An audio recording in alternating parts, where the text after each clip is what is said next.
MKS live channel में आपका स्वागत है।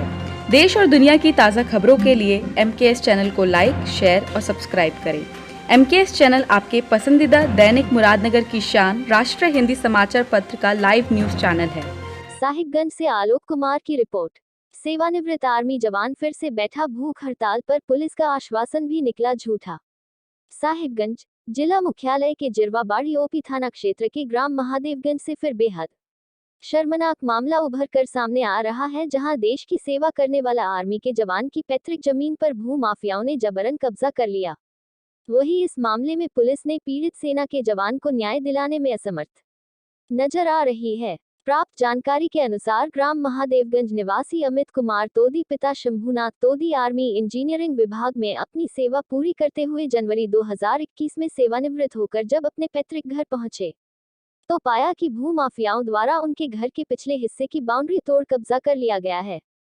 जिस बात से परेशान होकर उन्होंने कब्जा करने वाले लोगों से बात की तो उन्होंने उनको धमकी देते हुए कहा कि जो आर्मी में चले गए हैं उनका यहाँ क्या काम, यहाँ से चले जाओ, अन्यथा आतंकवादियों की गोलियों से तो बच गए पर हमारी गोलियों से नहीं बचोगे। तब अमित कुमार ने एक जिम्मेदार नागरिक की तरह न्याय हेतु संबंधित थाने में इस बाबत लिखित जानकारी देते हुए आरोपियों पर उचित कानूनी कार्यवाही की मांग की, पर पुलिस के कानों पर जू नहीं रेंगी। तब पुलिस को जगाने हेतु अमित कुमार सपरिवार अपने पैतृक जमीन पर ही भूख हड़ताल पर बैठ गए। तब कहीं जाकर पुलिस की नींद टूटी और उन्होंने पीड़ित के आवेदन पर प्रकाश डालने की बात का आश्वासन उनको दिया और धरने से उठने की बात कही। उधर पुलिस के आश्वासन के बाद जवान बेफिक्र हो गए। पुलिस को अपनी चाल कामयाब होते दिखी और पुलिस बेफिक्र होकर फिर से सो गई। इधर फिर से जब लंबे समय तक पुलिस द्वारा कोई कार्यवाही न होती देख अमित कुमार पिछले माह फिर से सपरिवार भूख हड़ताल पर बैठ गए। इस बार ओपी प्रभारी सुनील कुमार की कुर्सी हिली और वह अमित कुमार से आरोपियों की गिरफ्तारी हेतु विगत 31 मार्च तक का समय मांगते हुए खुद अपने हाथों से उनको जूस पिलाकर उनका अनशन तुड़वाया। वही अमित कुमार शुक्रवार 2 अप्रैल 2021 से फिर से सपरिवार भूख हड़ताल पर बैठ गए हैं। स्थानीय पुलिस का एक देश के सैनिक के प्रति इस प्रकार का रवैया कहीं ना कहीं पुलिस और भू माफियाओं की साठगांठ को दर्शाता है। दूसरी ओर देखने योग्य बात यह भी है कि जब कोई जवान शहीद होता है तो उनके पार्थिव शरीर को सम्मान देने हेतु समस्त जिला प्रशासन व अन्य देशभक्त शामिल होते हैं, पर देश की सेवा करके सुरक्षित घर वापस लौट आया हुआ सैनिक को न्याय दिलवाने की पहल कोई नहीं करता। इससे यह साफ पता चलता कि सभी देशभक्ति का सिर्फ दिखावा किया करते हैं। देखिए क्या कहते हैं सेवानिवृत्त आर्मी जवान अमित कुमार तोदी। नमस्कार, मैं अमित कुमार तोदी, भूतपूर्व सैनिक। आज अपने पूरे परिवार के साथ यहाँ बैठा हूँ, जिसमें मैं भूख हड़ताल पर बैठा हूँ और मेरे ये अनिश्चितकालीन भूख हड़ताल है कि मैं पुनः तीसरी बार बैठ रहा हूँ। 2 बार प्रशासन ने मुझे आश्वासन दिया था। मैं एक्चुअली आपको बता देता हूँ, मैं श्री राम चौकी बाजार महादेवगंज साहिबगंज झारखंड का रहने वाला हूँ। मुझे प्रशासन ने 2 बार आश्वासन दिया कि 31 मार्च, लास्ट आश्वासन था कि 31 मार्च तक आरोपियों पर गिरफ्तारी होगी और उनको कार्रवाई होगी और आपका जो दीवार तोड़ा है उन्होंने वो दीवार बनाया जाएगा। बट आज 2 महीने हो गए, ना उनकी गिरफ्तारी हो रही है और ना मेरा दीवार बन के दे रहा है। 2 महीने से हम लोग घर से बाहर बैठे हुए हैं, बट प्रशासन को कोई मतलब नहीं है, कुछ नहीं समझ रही है प्रशासन को केवल पैसा चाहिए। किस बात का मैं पैसा दूँ भाई? हमारे थाना प्रभारी बोल रहे हैं कि उन्होंने 50,000 दिया, आप 1 लाख रुपये दीजिए तब आपके लिए FIR करेंगे। वो मेरा FIR नहीं दे रहे थे। मुझे FIR लेने के लिए 10 दिन बाद DIG साहब के पास दुमका जाना पड़ रहा है, यहाँ से 150 किलोमीटर दूर, तब जाके मेरा FIR लिया जा रहा है। क्या कोई दीवार तोड़ रहा है, मेरा सामान यहाँ से छड़ और गिट्टी लेके जा रहा है, तो छड़ और ईंट लेके जा रहा है, तो क्या उस पर कार्रवाई नहीं होगी? वो क्राइम केस नहीं है? बट नहीं, उनको पैसे चाहिए। पूछे क्यों, किस बात का? तो बोलते हैं कि हम 1 करोड़ रुपया दे के यहाँ आए हैं। अब 1 करोड़ रुपया दे के आए तो मैं ठेका लिया हूँ, मैं दूंगा आपको पैसे? मैं नहीं दूंगा 1 रुपये भी, और आपको कार्रवाई करनी होगी। FIR नहीं लिया, फिर इनको 420 के लिए केस करने के लिए गए, उसकी FIR नहीं ली, उसको मेरे को कोर्ट से जाना पड़ रहा है FIR करने के लिए। क्या हो रहा है ये सब चीज़? पैसे से तो आप किस लिए वहाँ बैठे हुए हो? अब वो तो मेरे को सरकारी नौकरी नहीं करनी है, सरकारी नौकरी से मेरे पेट नहीं भरता है। कब तक आरोपियों का साथ दीजिएगा आप? थाना प्रभारी सुनील सर, आप समझ जाइए, अभी भी सब चीज़ पैसे नहीं होते हैं। मैंने थाना प्रभारी से पूछा कि कितना आपका 1 महीने की कमाई कितनी होगी? 50,000 में आपने एक क्राइम करने के लिए दे दिया, तो मुंह बंद हो गई, कुछ नहीं बोले उन्होंने। कब तक चलेगा? खाली इनकी नहीं, आज मैं सबका बारे में बता रहा हूँ। ये SDO साहब, जो हमारे साहिबगंज एसडीओ है, वो क्या बोलते हैं, वो बताइए झारखंड स्टेट का क्या, किसी भी स्टेट के एक सिविल सर्विस जो क्वालिफाई करते हैं, जेपीएससी क्वालिफाई किए, कितना महत्वपूर्ण पद है, उस पद पे, उस चेयर पे बैठ के वो बोलते हैं कि एक बल्ब का 10 गो टिकट, वो ट्रेन की टिकट काट रहे हैं। मैं जब बोला कि सर जो टिकट हम जो रसीद हमने कटवा लिया, जिस ईयर का हमने राजस्व दे दिया, उसका दोबारा कोई कैसे दे सकता है? तो उनका कहना है कि एक बल्ब का 10 गो कटवा लीजिए, क्या दिक्कत पड़ता है, एक बल्ब का 10 टिकट कटवा लीजिए, रेलवे को तो फायदा है। तो हमने रेलवे को फायदा तो है, लेकिन रेलवे क्या आपको एक बल्ब का 10 टिकट काट देगी? तो उनका कहना है कि हाँ 10 टिकट कट सकता है। आपने कटवाया तो क्या हुआ, उसने भी, हमने 13 में कटवा लिया पूरा 2008 से इसका, तो वो बोले कि ठीक है, उसका 2014 में उन्होंने कटवाया, बोले कि ठीक है कटवा सकते हैं, वो भी एक बल्ब का 10 टिकट कटवा लीजिए। एक सोच लीजिए, एक एसडीओ साहब जो इतने ऊंचे पद पे बैठे हुए, इस चेयर पे बैठे हुए, जो यहाँ पूरी जमीन के मालिक है, उनकी इस तरह की वर्डिंग समझ में आ रहा है कि झारखंड में एक एसडीओ साहब के अगर इस तरह की वर्डिंग बोल रही है तो क्या हो रहा है साहिबगंज में?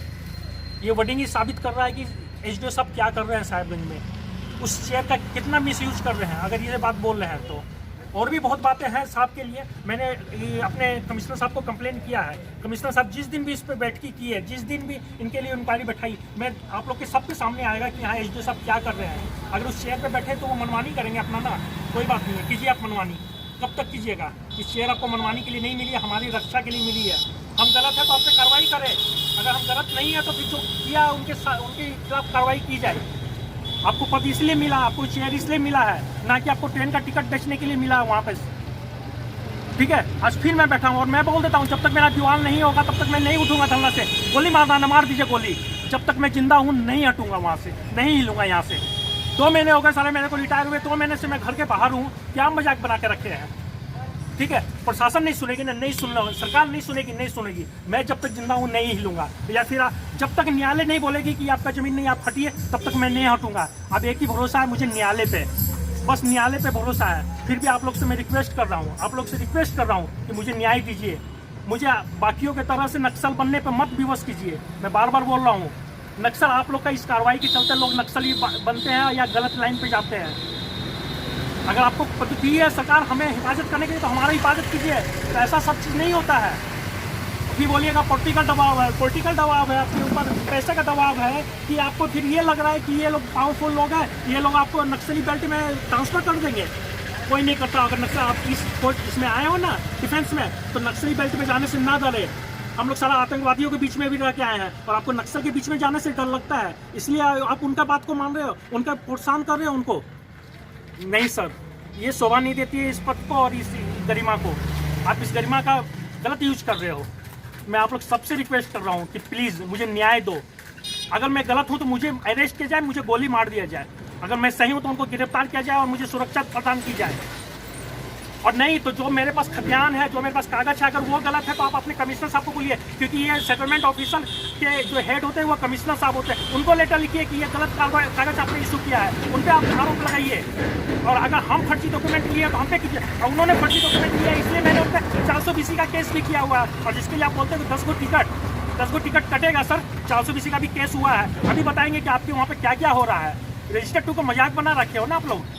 3 कट्ठे 9 कट्ठे को चाहिए, 6 कट्ठे को 9 कट्ठे बना देते हो, और उसके बाद रसीद मेरे को काट रहे हो, दूसरे को भी काट देते हो रसीद। मजाक है ना?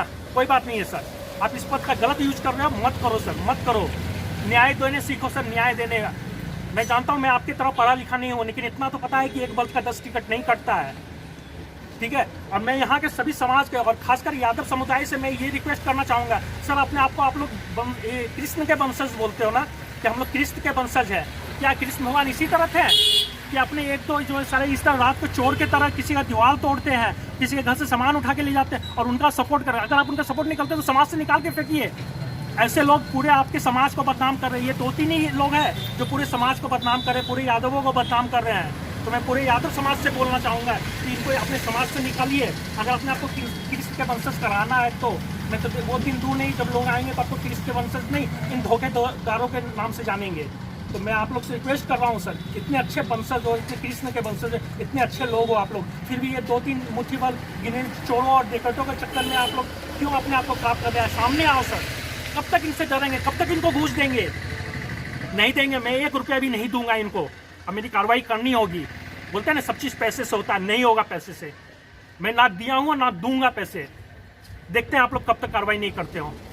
ज़्यादा से ज़्यादा गोली मारोगे ना, वो मैं 17 साल पहले ही मर गया था। जिस दिन फौज ज्वाइन किया था ना, मैं उसी दिन मर गया था। उसी दिन हम परिवार को बोल दिया था कि मैं कब आऊँगा, जिंदा आऊँगा भी नहीं आऊँगा पता नहीं है। लेकिन एक चीज़ है कि मरने के बाद आता तो आप लोग सब खड़े हो जाते हैं, सब अपना अपना प्रॉब्लम के समय सब सोचते हैं कि 1 लाख रुपया दे दो, प्रॉब्लम खत्म। प्रॉब्लम खत्म नहीं होती है। आप और गुनहगारों को और आगे बढ़ा रहे हो, इसलिए 1 रुपया देना, 1 लाख रुपया देना, किसी को 2 लाख रुपया देना। क्या सरकार उनको पैसे नहीं दे रही है? सबको पैसा मिल रहा है। हमारे फौज में एक कहावत है, मैं एक लाइन इसका बोलना चाहूँगा, दूसरा लाइन नहीं बोलूँगा, फौजी आदमी समझते हैं, बहुत गंदी लैंग्वेज है लेकिन बहुत सही है कि जिस इंसान का अपना बाप माँ का दूध पीने से पेट नहीं भरता, उस इंसान का है ना कभी दूसरे इस तरह के कर्म से पेट नहीं भर सकता है। मैं इस बात को चेंज कर रहा हूँ, इसका फौजी लोग जो होंगे वो समझ रहे होंगे दूसरी लाइन क्या है। तो बता देता हूँ, जिस इंसान का माँ का दूध पीने से पेट नहीं भरता वो क्राइम करके पेट नहीं भर सकते हैं। इसलिए अभी भी समय है, ईमानदार बनिए। सारा भगत सिंह, गांधी जी हम लोग को इसीलिए आज़ाद किए थे, इसी दिन के लिए। वो भी आज सोचते होंगे कि मैं किन कमीनों के लिए ये देश छोड़ के गया हूँ। ये तो स्थिति है आज। या कुछ तो इज्जत करो, उन्होंने अंग्रेज को भगाने में अपनी जान दे दी है और आज फिर आप वही समाज बना रहे हो, वही देश बना रहे हो। क्यों? कुछ भी, अभी भी जागो आप लोग, अभी भी जागो। सबसे सुने कि यार लाख रुपया दे दो, 2 लाख रुपया दे दो, काम खत्म। क्यों काम खत्म? किस बात का पैसा दे दो? सरकार नहीं देती हमको पैसा, नहीं देती है तो अपना दूसरा रोजगार करें। होमगार्ड को आज प्रॉब्लम है, वो बैठे हैं कि नहीं धरने पे? आप भी धरना पे बैठिए, आप मांग कीजिए अपना जो चाहिए आपको। आपको नहीं समझ में आता, आप नौकरी छोड़ के नहीं होता है तो हमारे फौज में सीधी एक ही कहावत है, अगर आपका पेट नहीं भरना आप नौकरी नहीं कर सकते हो, आप छोड़ दीजिए नौकरी। बट ये मत बोलिए कि इतना से मेरा घर नहीं चलता। अगर घर नहीं चलता तो नौकरी छोड़िए, दूसरा नौकरी देखिए, ठीक है। अब पेट भरता, अगर आपको प्रशासनिक ड्यूटी करनी है तो इस बात से छोड़ दो कि मुझे कितना तनख्वाह मिलता है या मेरी पोस्टिंग कहाँ हो जाएगी या कोई मुझे गोली मार देगा। इस बात से आप नाफिकीर होइए, प्रशासनिक ड्यूटी कर रहे हैं, ठीक है। आगे आप लोग की मर्जी, जो करना है कीजिए आप लोग। मुझे मेरा दीवार चाहिए, अगर मैं गलत हूँ तो मुझे गोली मार दीजिए, अब मैं सही हूँ तो मुझे दीवार दीजिए और उन लोगों का गिरफ्तारी कीजिए, ठीक है। आगे आप लोग की मर्जी, जो करना कीजिए। जय हिंद। हमें YouTube, Facebook, Twitter और Instagram पर फॉलो करें। अन्य जानकारी के लिए हमें संपर्क करें।